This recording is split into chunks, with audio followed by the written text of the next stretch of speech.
الحمد لله نحمده ونستعينه ونستغفره ونعوذ بالله من شرور أنفسنا ومن سيئات أعمالنا من يهده الله فلا مضل له ومن يضلله فلا هادي له أشهد أن لا إله إلا الله وحده لا شريك له وأشهد أن محمدا عبده ورسوله يا أيها الذين آمنوا اتقوا الله وقولوا قولا سديدا يصلح لكم أعمالكم ويغفر لكم ذنوبكم ومن يطع الله ورسوله فقد فاز فوزا عظيما أما بعد فإن أصدق الحديث كلام الله عز وجل وخير الهدى هدى محمد صلى الله عليه وسلم فإن شر الأمور محدثاتها وكل محدثة بدعة وكل بدعة ضلالة وكل ضلالة في النار أو كما قال النبي صلى الله عليه وسلم.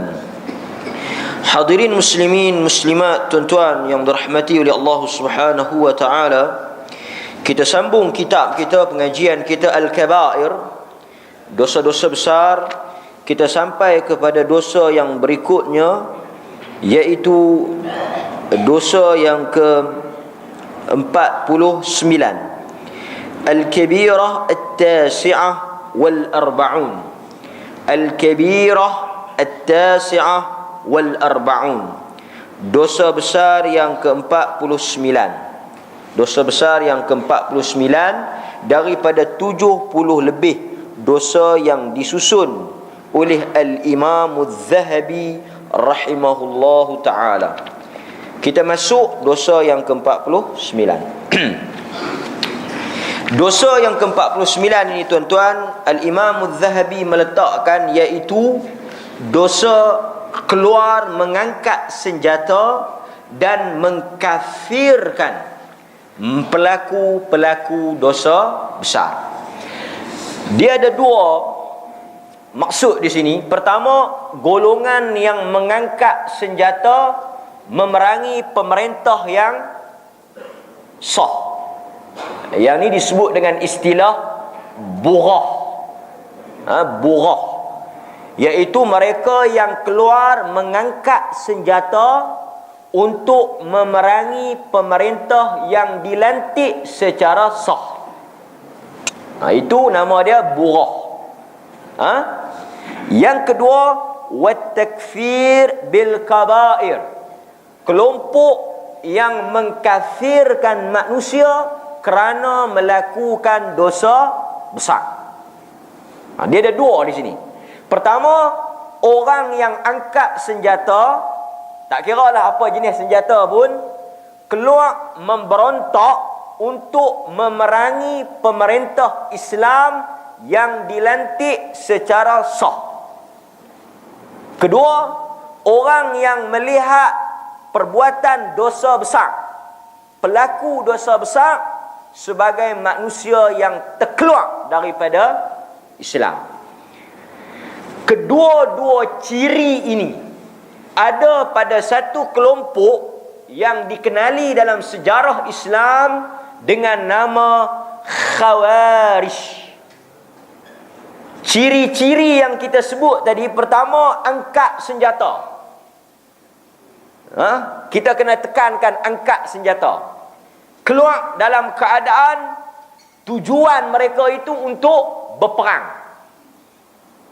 menjatuhkan pemerintah. Kedua, mereka mengatakan orang yang melakukan dosa besar kafir. Mereka ini Khawarij. Dalam sejarah Islam, mereka telah muncul sejak daripada zaman Nabi sallallahu alaihi wasallam sendiri. Dan Khawarij ni terkenal dalam sejarah Islam orang yang kuat agama. Khawarij ni, mereka ni orang yang rajin puasa sunat, rajin semayang sunat, rajin bangun tahajud, rajin sedekah, tetapi mereka telah tersilap dalam akidah. Ini benda yang besar. Sebab itu Kita kena beza antara orang alim dengan orang wara' atau abid. Orang yang kuat semayang, kuat mengaji Quran, kuat puasa, belum tentu dia faham agama. Belum tentu dia tahu hukum hakam. Belum tentu dia betul akidah dia. Semayang banyak, baca Quran banyak, puasa banyak, sedekah banyak, siapa pun boleh buat. Rajin dengan balok ni. Tetapi rajin salat, rajin puasa bukan jaminan orang itu faham agama. Kata Ibnu Abbas, bila aku pergi jumpa dengan geng Khawarij ni, dai mereka hitam melekuk kerana kesan daripada semayang malam. Mata bengkak cengkung. Pasal apa? Menangis berdoa pada tahajud. Badan kuih kering kerana keraknya berpuasa. Tetapi esoknya mereka mengkafir dan membunuh orang Islam. Jadi tak pelik kalau kita jumpa orang yang kuat agama tetapi lantang mengkafirkan orang. Orang yang kuat semayang tetapi mudah menghukum seseorang. Tak pelik. Sebab ahli sunnah wal jamaah dia tak sama dengan Khawarij. Muncul orang pertama Khawarij ini, nama dia Zulkhuwaisirah. Nama dia tu, gelaran dia tu Zulkhuwaisirah. Apa dia yang dia buat? Apa yang dia buat? Berlaku kes ini zaman Nabi, iaitu ketika mana Nabi tengah bedok harta rampasan perang, ghanimah. Nabi bagi kat kawan ni, Nabi bagi kat kawan ni. Dalam Al-Quran ada satu surah, kalau tuan-tuan baca, tuan-tuan jumpa cerita pasal pembahagian harta rampasan perang. Surah itu namanya Al-Anfal. Al-Anfal maksud dia apa? Harta rampasan perang. Yas'alunaka 'anil anfal. Mereka bertanya kepada engkau, macam mana nak bedok harta perang ni? Dulu bila orang Islam keluar pergi serang satu tempat, puak tu kalah, lari tinggal, harta dan apa-apa yang ada menjadi milik orang yang menang. Ini sistem perang dulu. Dan macam mana nak bedok? Ghanimah ini termasuk dalam harta kerajaan. Macam mana nak bedok? Allah sebut dalam Al-Quran secara detail. Itu kita bincang dalam sirah. Ketika Nabi duk bedok satu, Zulkhuwaisirah ni bangkit tengah-tengah orang ramai. Dia kata dekat Nabi satu perkataan, "I'dil ya Muhammad." Dia kata satu perkataan yang menjadikan dia ini sebagai bapa Khawarij. Apa perkataan dia? Di hadapan orang ramai, tengah Nabi duk bedok harta rampasan perang, dia bangun dan dia kata, "Berlaku adillah wahai Muhammad." Itu dia perkataan dia. Terkenal. Dia kata, "Muhammad, hang bagi betul. Hang bagi elok." Bahasa kita, hang bagi betul. Siapa yang dia tegur? Nabi SAW. Bukan maksud Nabi tak boleh ditegur. Ramai sahabat dia yang tegur Nabi. Bukanlah Nabi ini tak boleh dikritik. Siapa kritik Nabi, kita tangkap, bunuh. Tak ada dalam sejarah Islam. Ramai orang kritik Nabi, ramai orang tegur Nabi. Biasa, benda ni biasa. Manusia boleh ditegur kalau silap, hatakan Nabi. Misalnya dalam peperangan Uhud. Dalam peperangan Uhud, bila Nabi keluar daripada Madinah, Nabi nak berhenti di satu tempat. Beberapa orang sahabat tanya Nabi. Bila Nabi kata kita berhenti di sini, kita berkubu dan berkemah di sini, beberapa orang sahabat tanya dekat Nabi. Tanya dengan bahasa yang elok. Adakah pemilihan tempat ini wahyu daripada Allah ataupun pendapat engkau? Nabi jawab, pemilihan tempat ini untuk kita berkemah merupakan pandangan peribadi aku. Maka sahabat lain jawab, sekiranya ia adalah pandangan peribadi daripada Rasul, bukan perintah daripada Tuhan, aku nak perbetul sikit. Tang ni tak berapa strategik, tak kena. Kita nak kena pinik atas bukit tu sikit. Tang tu lebih strategik dari sudut perang. Apa yang dibuat oleh Nabi? Hang kritik aku, tangkap, mencemar duli. Itu hanya Sultan Mahmud mangkat di Julang ya. Seorang Nabi dan Rasul ditegur, tang ni tak kena, tang ni tak berapa strategik, kita naik sikit atas bukit. Apa kata Nabi? Pandangan yang kau beri itu tepat dan benar, kita ubah. Demikian hidup Nabi sallallahu alaihi wasallam. Ad-dinun nasihah. Hadis riwayat Muslim daripada Tamim bin Dari, Abu Ruqayyah. Nabi kata, agama itu nasihat. Sahabat tanya, untuk siapa? Qalu liman ya Rasul. Nak bagi nasihat kat siapa? Lillahi wa li kitabihi wa li rasulihi wa li a'immatil muslimin wa ammatihim. Nasihat untuk Allah, nasihat untuk Rasul, nasihat untuk kitabnya, nasihat untuk pemimpin-pemimpin orang Islam, dan nasihat untuk orang Islam kesemuanya. Tak jatuh ego dan maruah seorang suami kalau ditegur oleh isteri. Tak jatuh maruah dan martabat seorang lelaki kalau ditegur oleh seorang perempuan. Tak jatuh maruah dan martabat tu imam kalau ditegur oleh makmum. Hanya orang yang sombong dan bongkak, takabur, sifat setan saja yang tak boleh menerima teguran. Hanya manusia yang bertopengkan manusia, berperangai setan, yang tak boleh orang tegur. Tapi kalau dia manusia yang beriman, Quran kata apa? Quran kata wa ta'muruna bil ma'ruf wa tanhauna 'anil munkar. Berikan teguran, cegah yang mungkar dan suruh yang baik. Tak ada masalah. Karena sifat manusia itu kullu bani Adam khata' wa khairul khata' at-tawwabun. Tak ada manusia yang selamat dan sunyi daripada salah dan silap. Dan sebaik-baik orang yang salah dan silap itu, apabila dia sedar kesilapan dan kesalahan dia, dia merujuk kembali kepada apa yang betul. Ini sifat orang beriman. Bila sahabat tegur, Nabi ubah. Sahabat adab, dia tanya, wahyu ke? Pendapat sendiri. Kalau wahyu, kami tak petikai. Apa yang diputuskan oleh Allah, tepat. Apa yang datang daripada Nabi sebagai manusia, benda itu boleh diubah.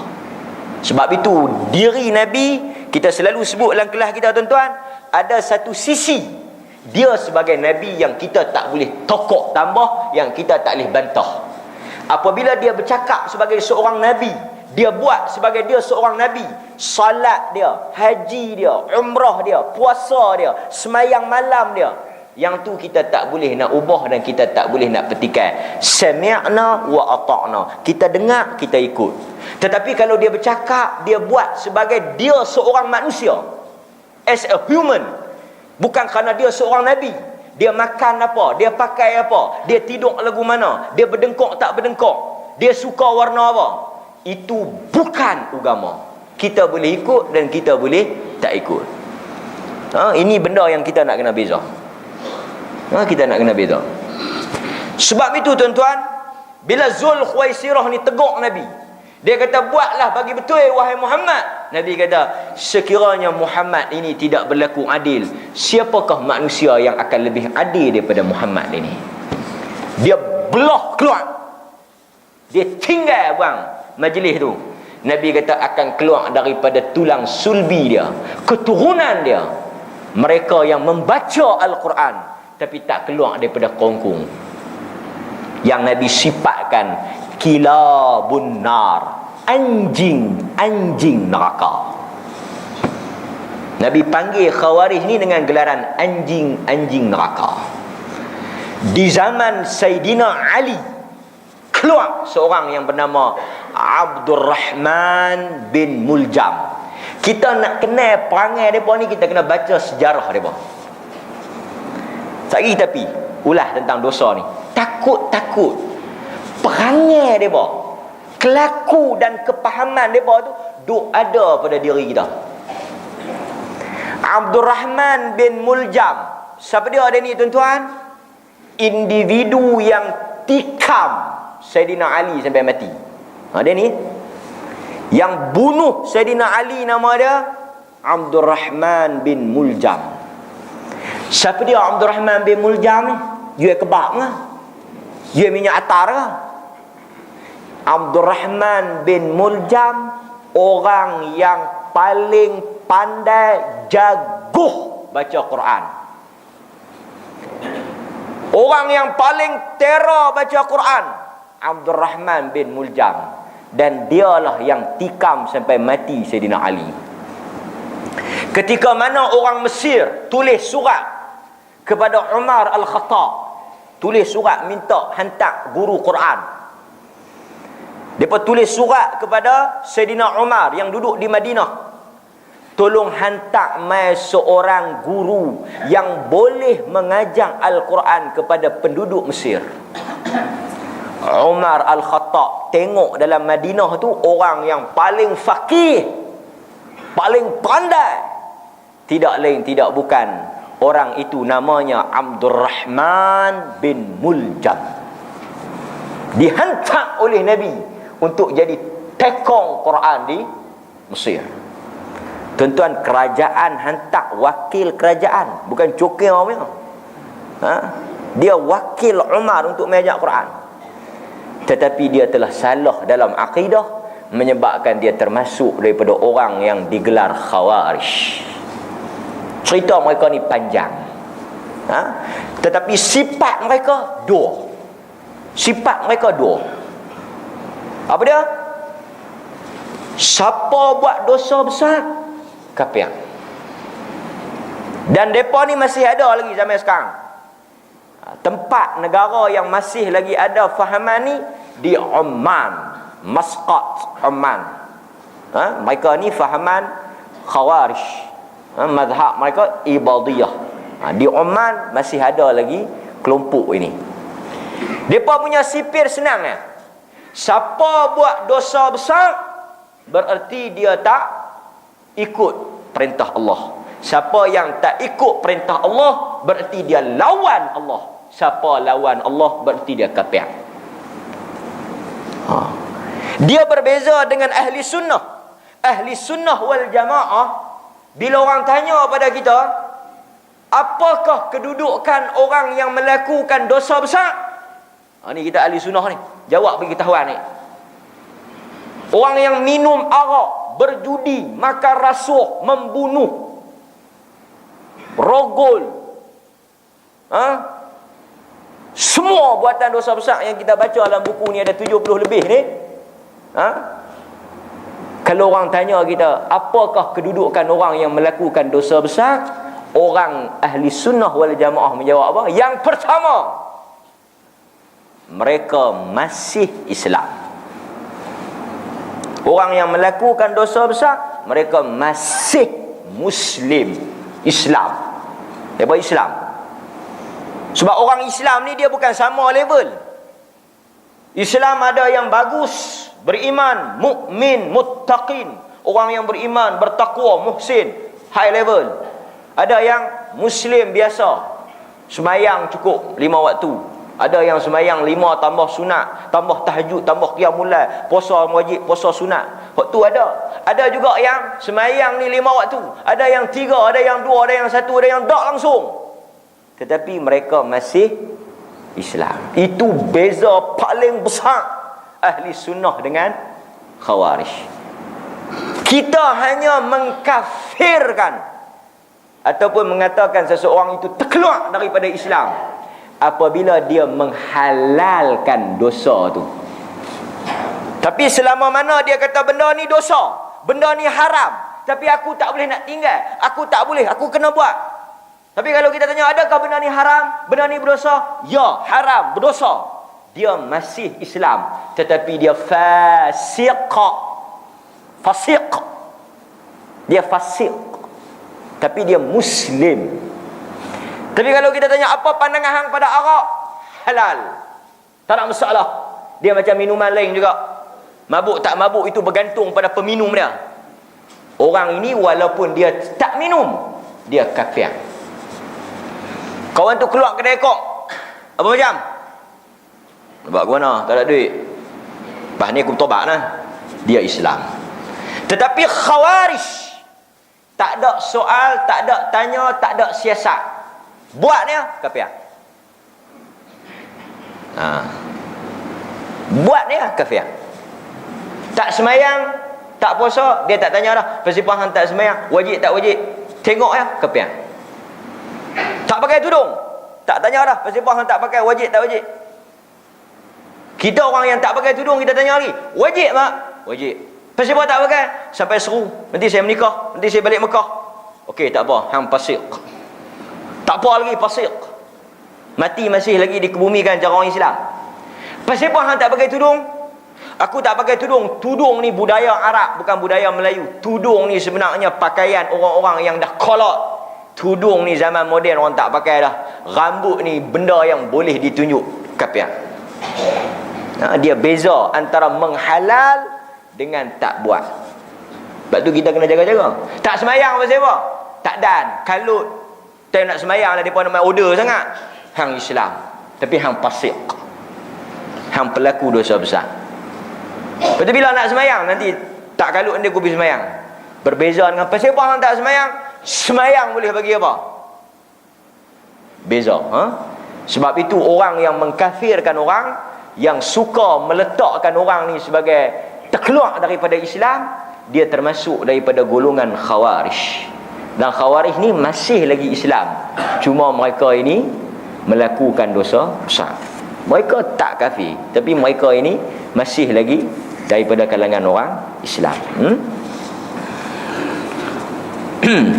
Dan kita dalam kehidupan hari ini, kita hanya dilarang untuk mengangkat senjata daripada pemerintah. Pemerintah yang dilantik, macam mana cara sekalipun, apapun cara dia naik, apa bentuk sekalipun dia naik, sebagai orang Islam kita wajib taat dalam benda-benda yang baik. Tapi kita tak boleh ikut dalam benda-benda yang mungkar. Itu biasa kita dengar. Pemerintah suruh benda yang baik, kita ikut. Bila dia suruh benda yang tak betul, kita tak wajib taat. Macam kita selalu sebut pada isteri-isteri, bini-bini yang duk ada, kan? Apabila seorang suami menyuruh sesuatu yang tidak bercanggah dengan Quran dan Sunnah, benda tu wajib. Contoh, purdah. Purdah tak wajib. Tutup muka tak wajib. Hadis-hadis banyak cerita zaman Nabi sendiri yang wajib ditutup, tak termasuk bahagian muka.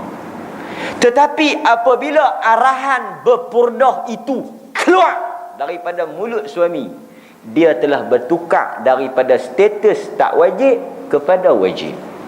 Wajib bukan pada purdah itu, wajib pada arahan suami itu.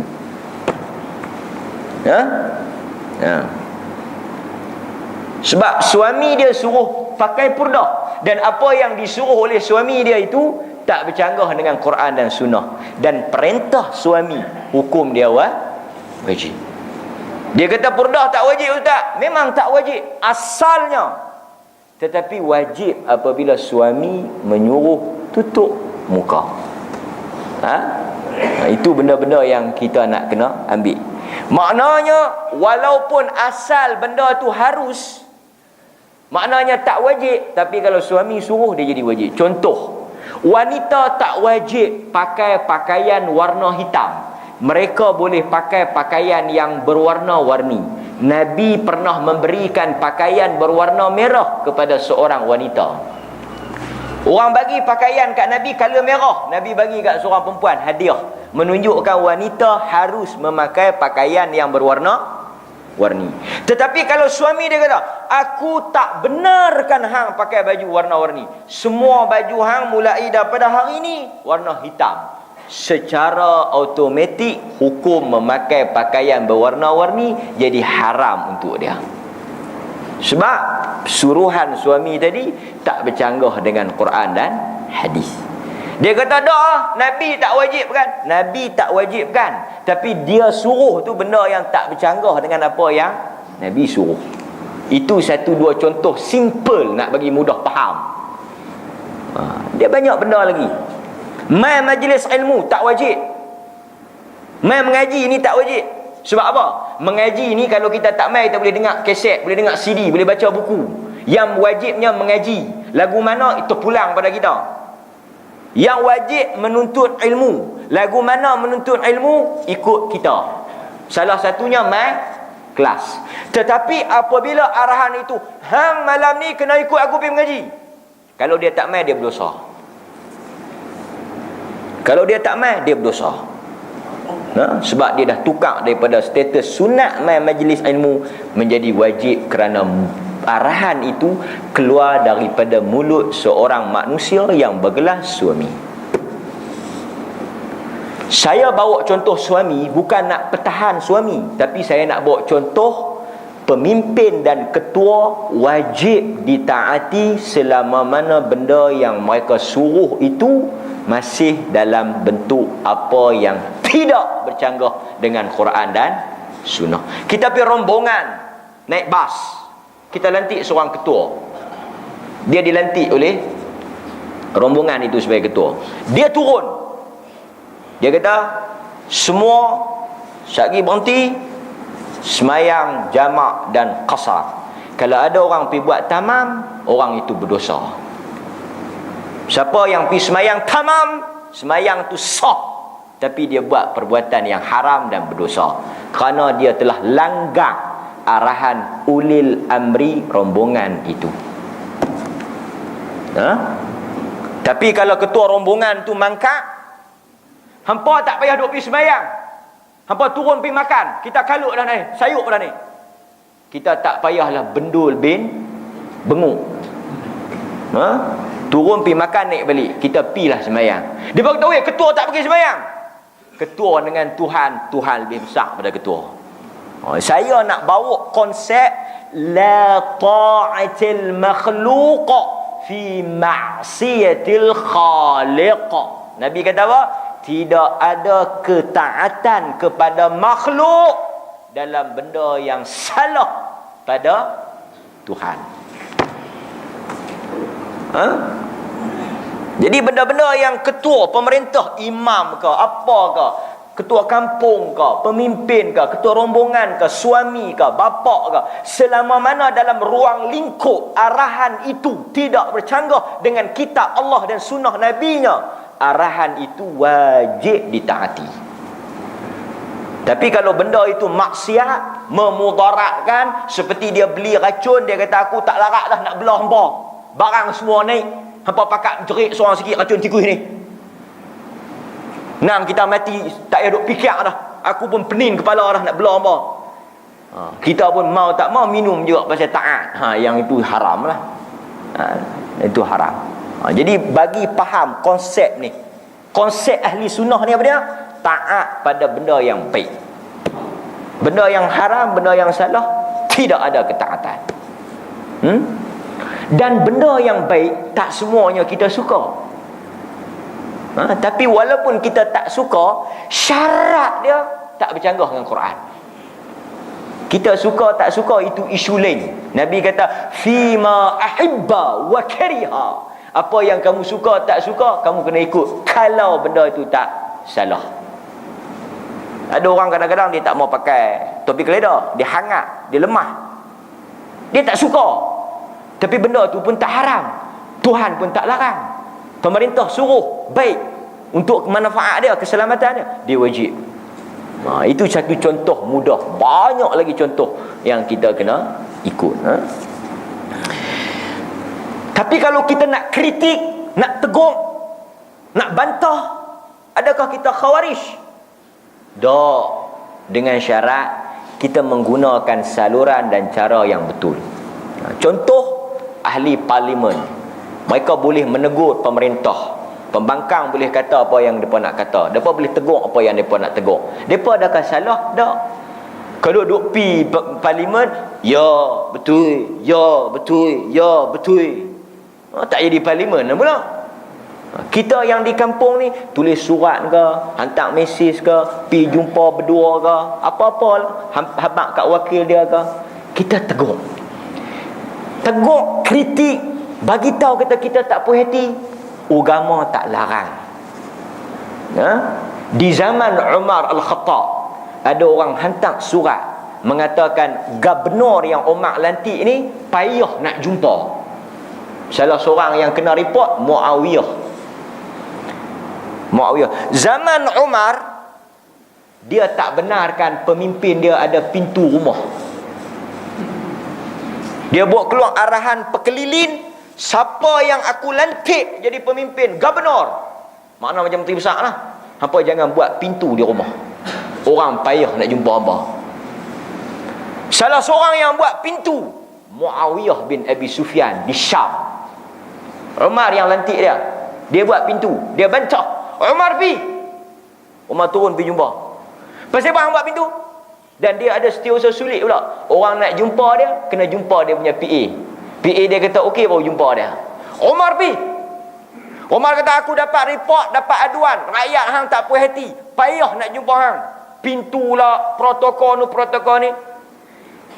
Umar ni walaupun dia ni cengih tak ketahuan hala, tapi dia taklah hukum tak ketahuan hala. Habaq pasal apa?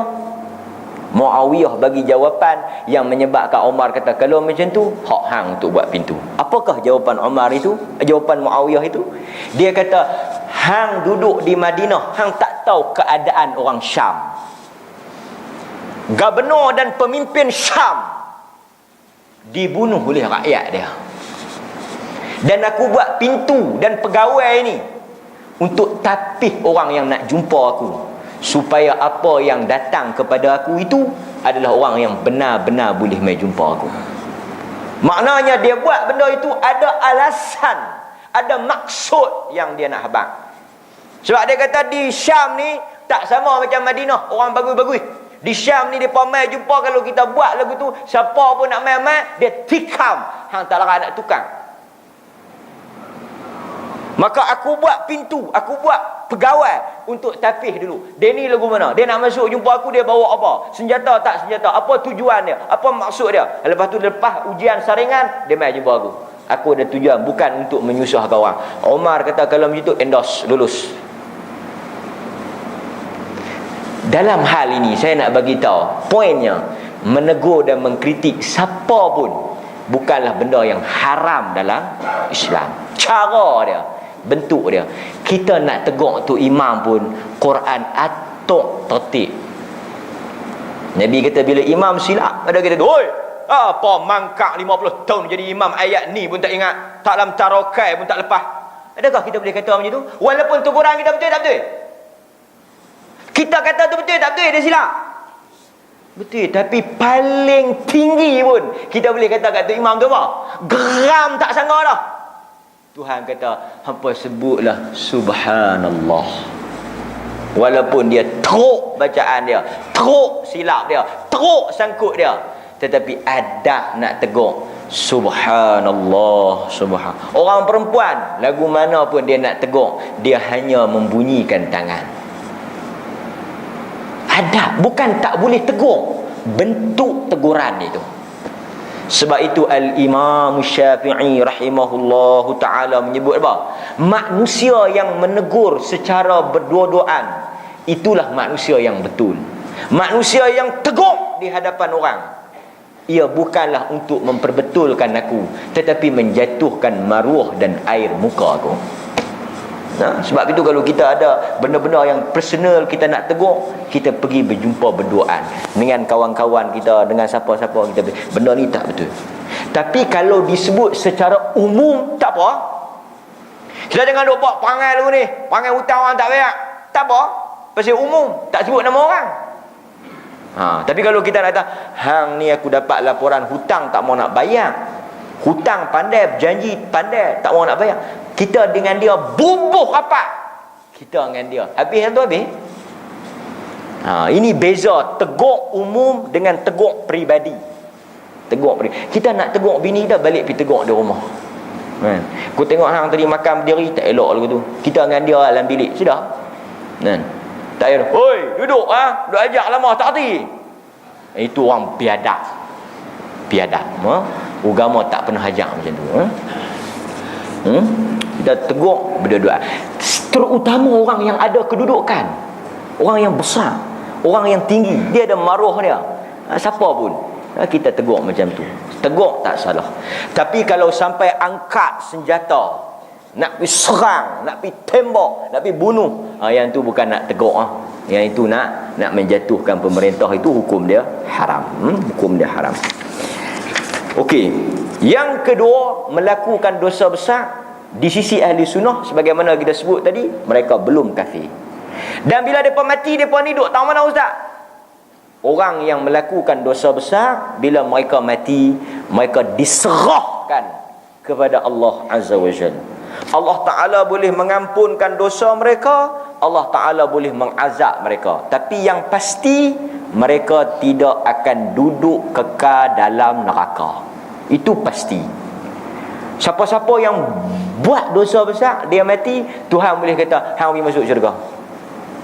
Tuhan boleh kata, okey, hang ada dosa sikit, aku abuh sat, lepas tu aku ambil balik. Boleh, tak ada masalah. Ahli sunnah. Sebab banyak dalil yang cerita Tuhan ampun orang buat dosa besar.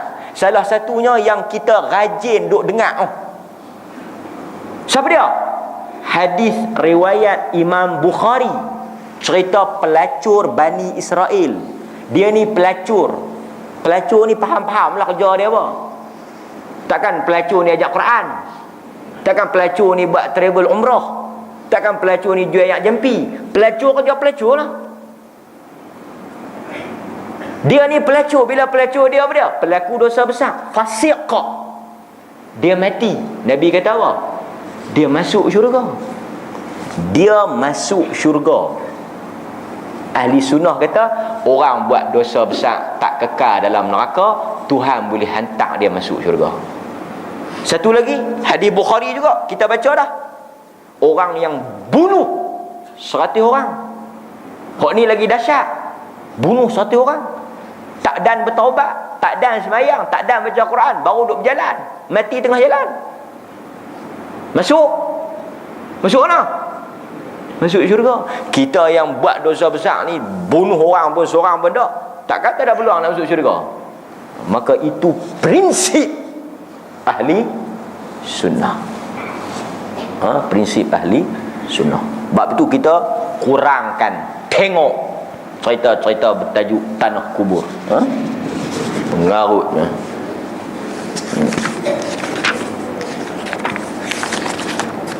Kita bab mati orang ni, kita tak tahu. Bila dia mati, urusan dia dengan Tuhan. Kita tak tahu. Kan? Realitinya, Tuhan sendiri tutup aib manusia. Realitinya Tuhan sendiri tutup aib manusia. Abu Jahal, Fir'aun, mereka tak mati lagu mana tanah kubur dia tunjuk. Mereka mati elok. Mati elok. Tak ada nak bolak, tak ada nak berasak, tak ada hidung nak tenganga, tak ada kubur Abu Jahal pun ayak tak keluar banyak lagu mana kawan tu. Dosa kawan tu apa dia? Dosa kawan tu yang ayak keluar banyak tu. Tak tutup tu kepala, tak tutup aurat, ayak keluar tak tengok. Abu Jahal lebih bapak daripada dosa tu. Ayak tak keluar banyak pun kubur dia. Kita kadang-kadang ni duk ajak iman terkejut. Iman terkejut tau, iman terkejut. Macam masak mi tu, buah-buah ayak tu kembang. Saya tengok rancangan Astro, apa tu, ada satu rancangan tu, pegawai-pegawai Astro tu, rancangan yang saya tengok tu rancangan agama, apa tajuk hak yang ni nak penceramah pegawai-pegawai Astro tu mai lah, pegawai-pegawai semua pakai kebiah, pakai pakaian Islamik lah kan, pasal rancangan tu rancangan Islamik, pakai kebiah berselawat lah, sallallahu ala Muhammad, ayo selawat. Yang duduk depan-depan, pasal mereka duduk depan, mereka ni ketua besar rancangan apa semualah, apa kepala lah ni, jenis bok ni, bagi selawat, bangunlah mereka pun sallallahu. Takdir Allah, esoknya rancangan akhir Maharaja Lawak, bukan Maharaja Lawak Mega tu kan, tema dia Maharaja Lawak buat di satu tempat konsert lah. Kepala tu duduk ada dengan seluak jin dia bawa, dengan raga dia bawa, pun lawak sama. Semalam tak sanggup, sallallahu. Malam ni hampa Maharaja Lawak pula. Manusia ni kalau dia beriman, ikut masa, ikut keadaan Jahannam. Sebab itu kita selalu habaq, kita selalu tekan, faham agama ni, buat dengan ilmu, bukan dengan nafsu.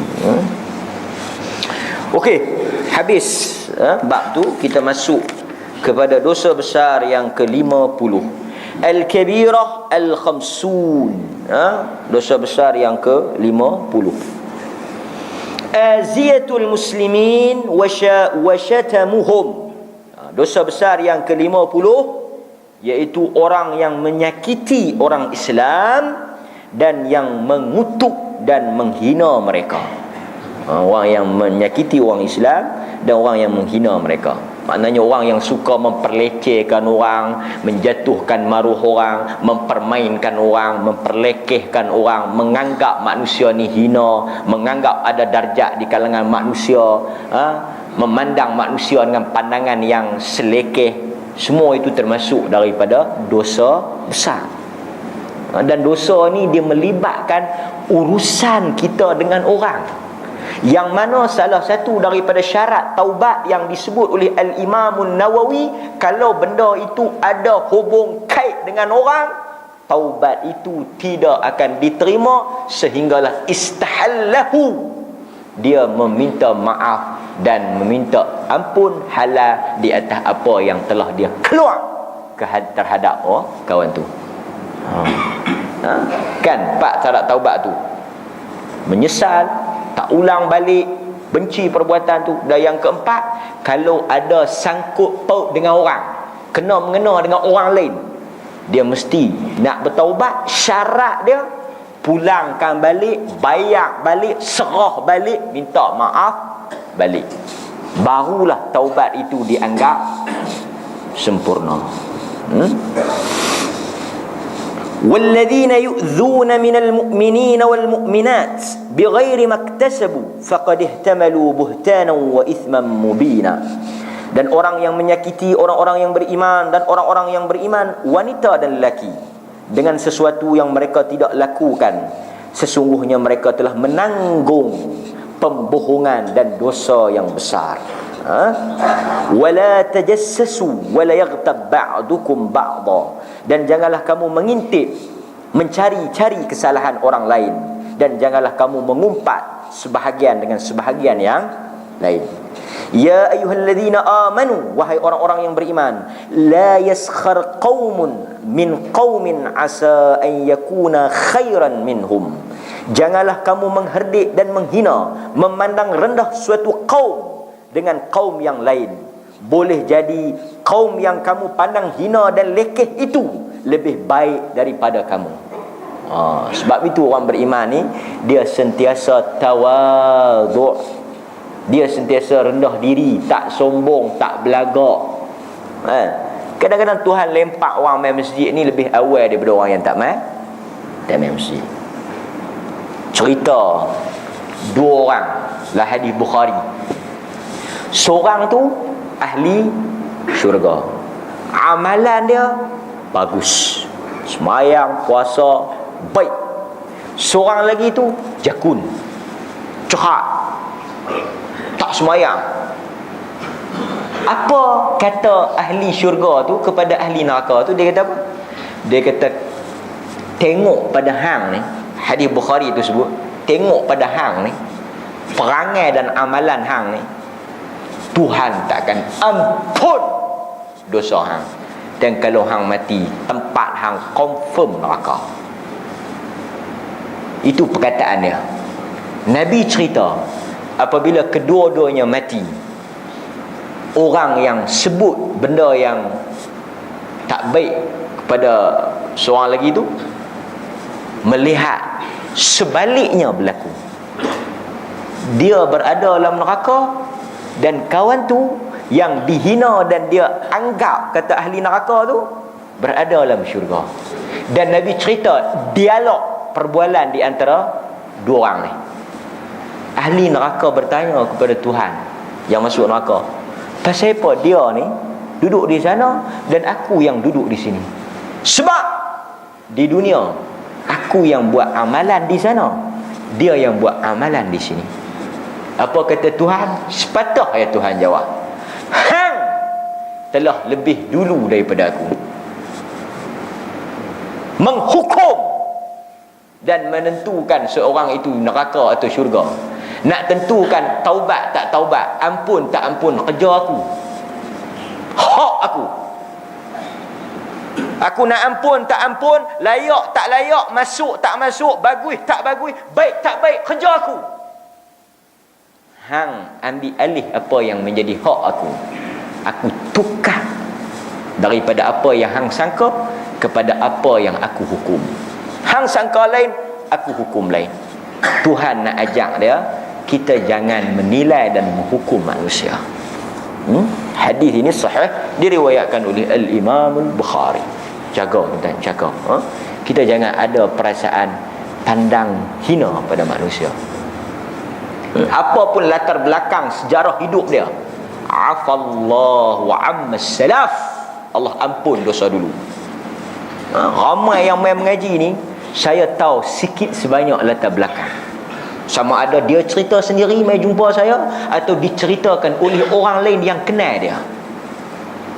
Dia ni ustaz, boleh mai kelas ustaz 360 kono lipat. Kita tahu, kalaulah kita nak hukum manusia kerana sejarah lampau dia, bagaimana kita nak nilai Umar? Bagaimana kita nak hukum Khalid Al-Walid? Sejarah Khalid sebelum masuk Islam, dialah orang yang hampir berjaya bunuh Nabi. Itu dia punya latar background hidup dia. Sebab itu bila orang mai, kita tak pernah persoal Denny masa muda lagu mana, Denny masa sebelum mai mengaji lagu mana. Itu dia dengan Tuhan. Itu dia dengan Tuhan. Tapi bila dia mai mengaji, dia berubah. Tuhan nilai apa? Tuhan tak nilai hak awal, Tuhan menilai yang hujung, husnul khatimah. Penutup tu yang Tuhan pakai. Boh awal Tuhan tak pakai. Boh yang Tuhan pakai boh hujung. Pasal itu Nabi kata apa?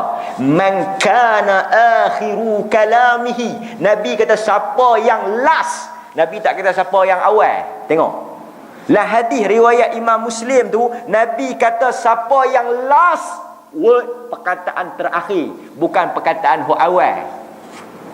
La ilaha illallah, dia masuk dalam syurga. Yang dinilai dan dilihat oleh Tuhan amalan dan perkataan yang terakhir. So, kesimpulan dia, saya dan tuan-tuan yang duduk di sini, siapa pun tak boleh jamin apa perkataan terakhir dan amalan yang akan kita buat. So, tak perlu ada belagak sombong, tak perlu nak bangga diri. Kalau kita orang masjid ke, ahli jemaah ke, orang bagus ke, itu bukan syarat kita akan bagus sampai ke sudah. Kawan-kawan kita ramai yang baik di awal, lingkup di tengah. Ada yang lingkup awal, baik di hujung. Saya sendiri tengok, dan ada beberapa kalangan tuan-tuan sendiri juga yang pernah jumpa orang macam ni. Sebab itu orang Islam melihat dan tengok manusia selama mana dia ada nyawa, dia ada peluang untuk bertaubat.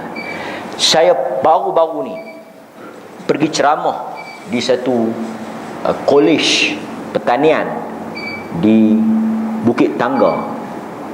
Satu soalan banyak. Soalan tu dia kalau boleh buat kitab.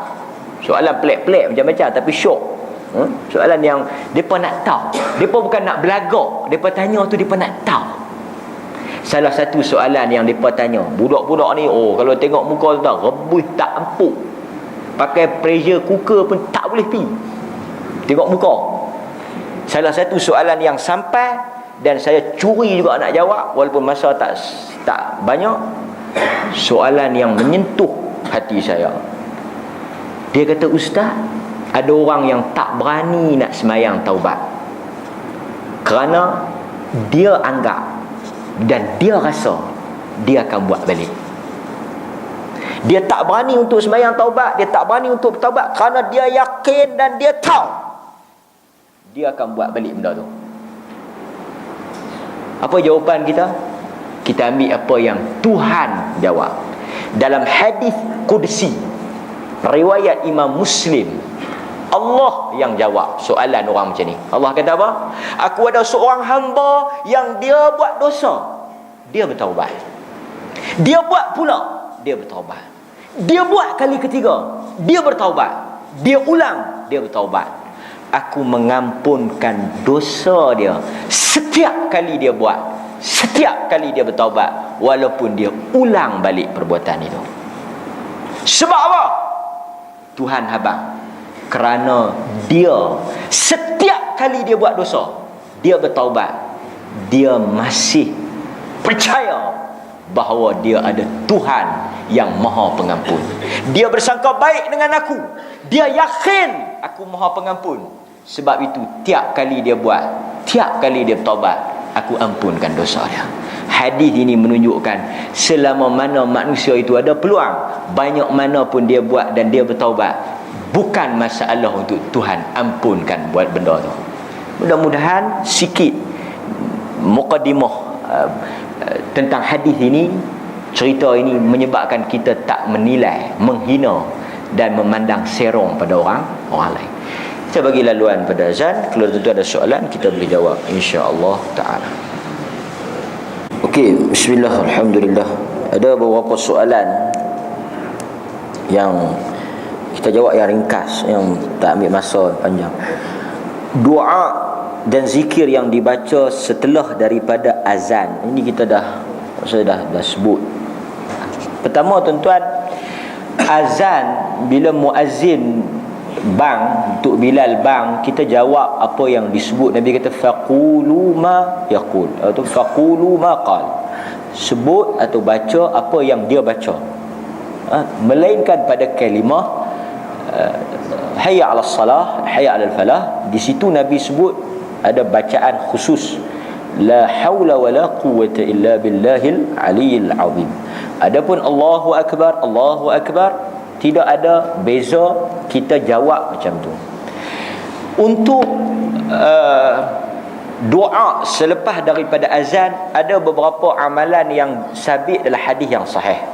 Pertama, Nabi akan baca doa setelah daripada azan. Allahumma rabb hazihi ad-da'wati at-tammah was-salatil qa'imah ati Muhammadanil wasilata wal fadilah wa ba'athhu maqaman mahmudan alladhi wa'adta. Itu doa yang warid, sabit, sahih daripada Nabi. Satu. Kedua, Nabi akan membaca raditu billahi rabba wa bil islami dina wa bi Muhammadin sallallahu alaihi wasallam nabiyyan wa rasula. Yang ketiga, Nabi akan berselawat, Allahumma salli ala Muhammad wa ala ali Muhammad. Yang keempat, boleh dibaca apa-apa doa dan hajat, kerana salah satu daripada waktu yang mustajab doa adalah setelah daripada azan. Maknanya kita baca apa? Kita baca doa selepas azan, raditu billahi rabba, selawat, dan kita doa apa-apa yang kita nak doa. Mengangkat atau tidak tangan, ini benda yang boleh kedua-duanya. Selepas daripada azan kita nak doa angkat, tidak ada masalah. Kalau kita tak mau angkat juga, tidak ada masalah. Harus kedua-duanya boleh.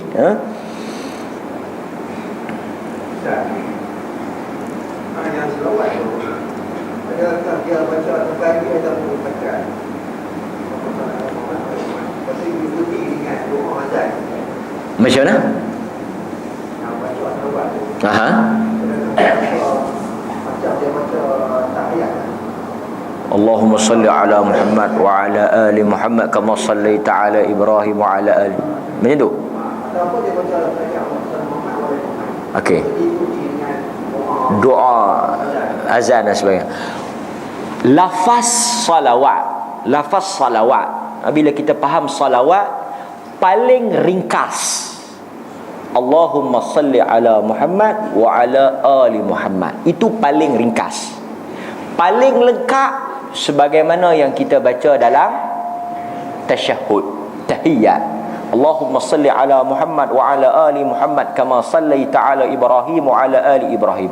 Balik kepada adakah dibaca setakat wa ala ali Muhammad atau sehingga kepada wa ala ali Ibrahim wa barik ala Muhammad kama barakta ala ali Ibrahim, sebagaimana kedua-duanya boleh, sebab lafaz umum selawat.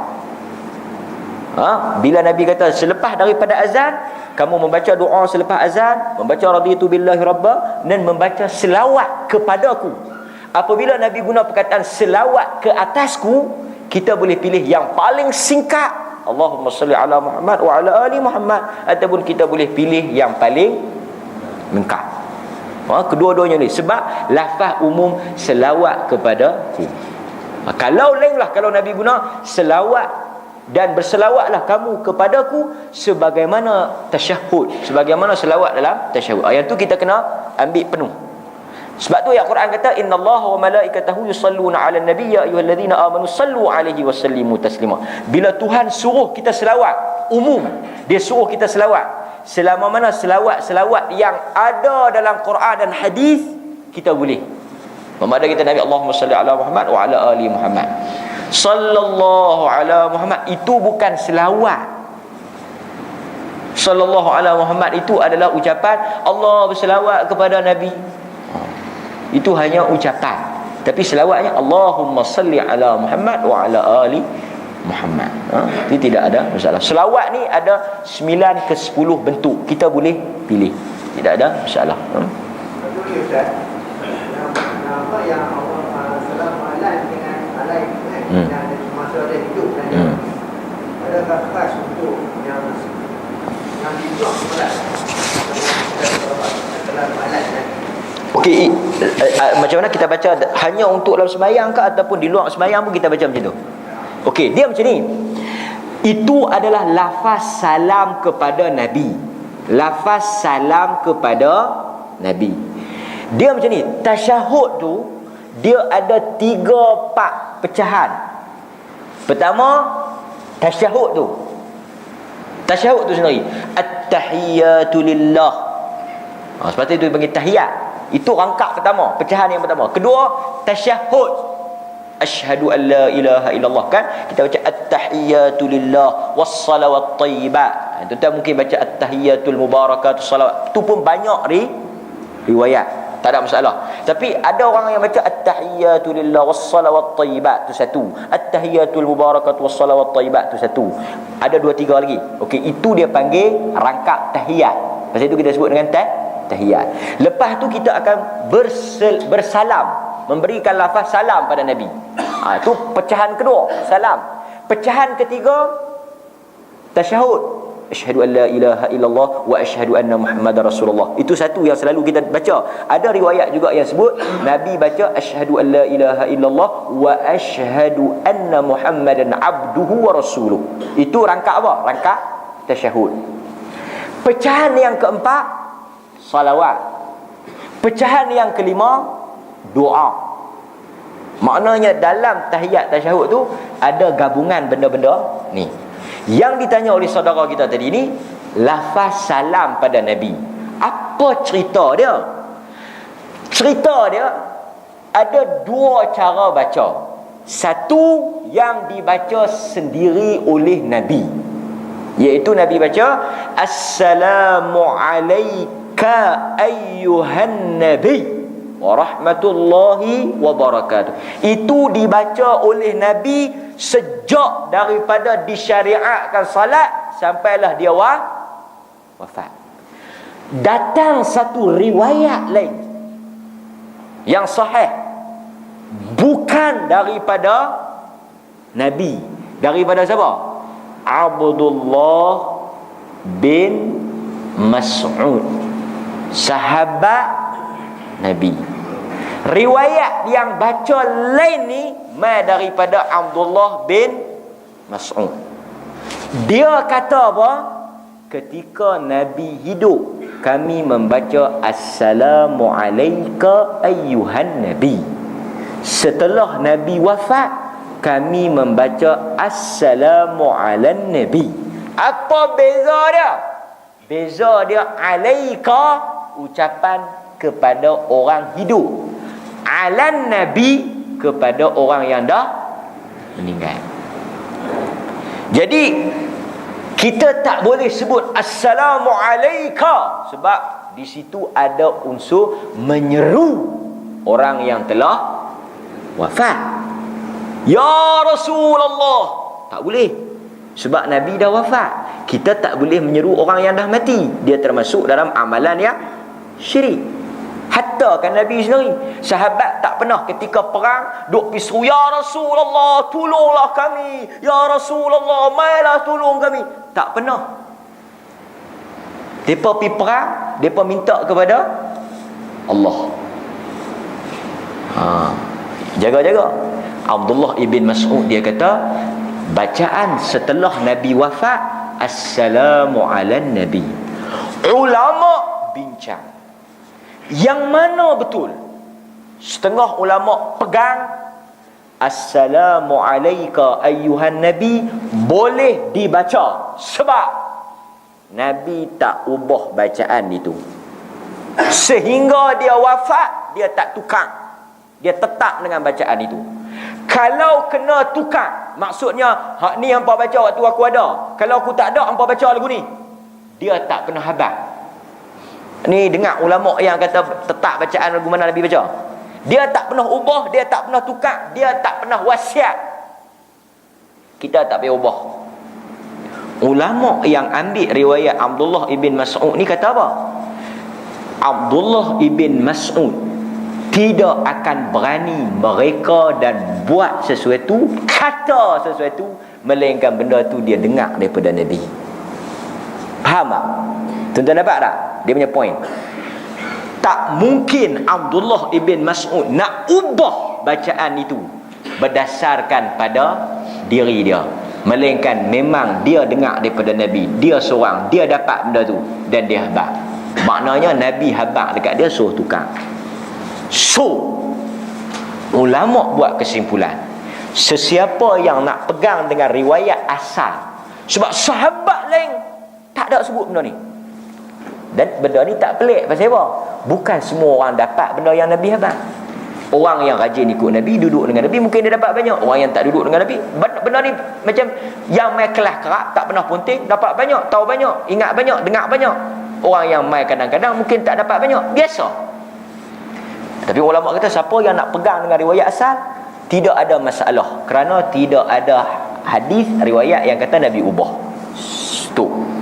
Tetapi siapa yang nak pegang dengan riwayat Abdullah ibn Mas'ud, walaupun itu kata-kata dia, tetapi hukum dianggap hukum daripada Nabi, kerana mustahil sahabat pandai-pandai berkata-kata tentang Nabi benda yang mereka tak ambil daripada Nabi. Jadi dua isu tu tuan-tuan harap faham.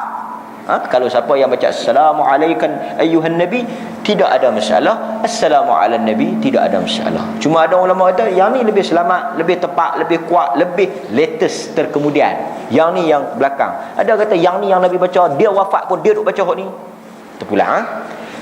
Balik pada soalan, baru menjawab soalan. Adakah itu dibaca hanya dalam tasyahud ataupun di luar daripada tasyahud? balik kepada apa yang kita pegang dalam tasyahud. Kalau kita pegang assalamu ala nabi, maknanya selepas Nabi wafat tak boleh menggunakan alaika kerana dia dah wafat, maka dalam atau luar sama. Tapi kalau dia pegang boleh guna assalamu alaika khusus untuk Nabi, sebagaimana kita pergi ziarah makam Nabi, doa dan salam kita assalamu alaika ya Rasulullah, bukan seru, tetapi itulah Nabi ajar, maka dalam atau luar dia boleh menggunakan assalamu alaika ya Rasulullah, balik kepada apa yang dia pegang di dalam salat. Wallahu ta'ala a'lam.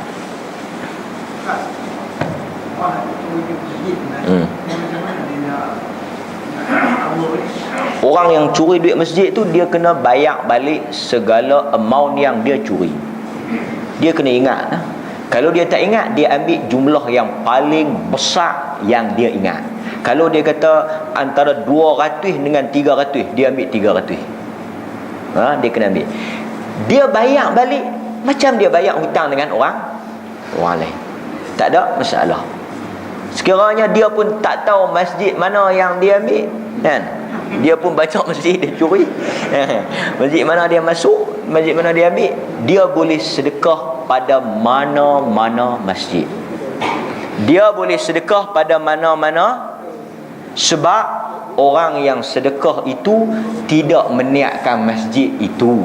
Dia hanya meniatkan sedekah pada, dia tak sebut aku bagi ni pasal wang bintung, kalau padam hok tobat aku tak bagi. Tak, dia main-mayang masjid tu, dia buhlah tabung masjid tu. Niat dia untuk kegunaan masjid. Lebih mudah. Maknanya kalau dia tak tahu masjid mana aku curi, pi buh masjid mana pun. Sebab orang yang sedekah asal pada niat itu digunakan duit dia untuk kegunaan masjid. Sampai tujuan dia, langsailah dia dengan kawan tu. Nah, okey, cukuplah kot milad lepak nasi. Wabillahi taufiq wal hidayah. Assalamualaikum warahmatullahi wabarakatuh.